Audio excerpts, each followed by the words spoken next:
कक्षा 12वीं विषय हिंदी। बाजार दर्शन पाठ का सारांश इस प्रकार है।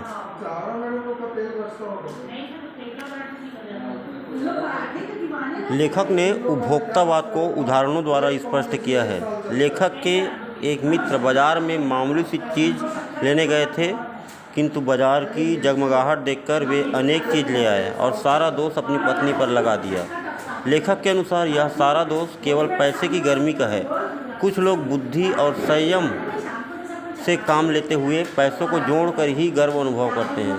लेखक ने अपने दूसरे मित्र के बारे में यही अनुमान लगाया, जो बाजार से कुछ भी ना ला सके और अपनी परचेजिंग पावर के हिसाब से ही खुश है।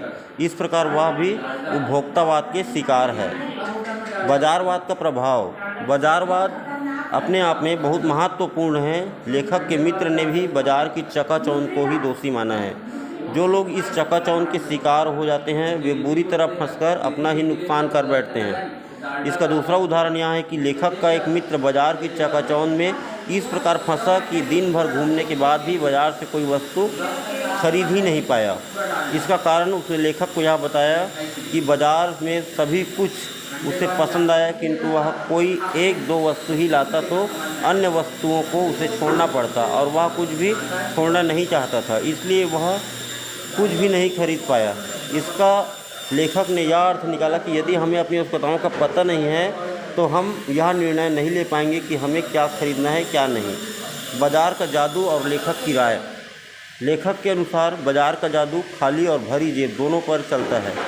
यदि जेब खाली है और मन भरा हुआ नहीं है तब भी बाजार अपनी ओर खींचता है, और यदि जेब भरी है तो खरीदारी तो आप खूब करेंगे, परंतु व्यर्थ की। अंततः यह आपके सुख की तुलना में दुखदायी अधिक होगी। व्यर्थ के चीज़ों को खरीदारी से बाजार का जादू ज़्यादा प्रभावी होता है।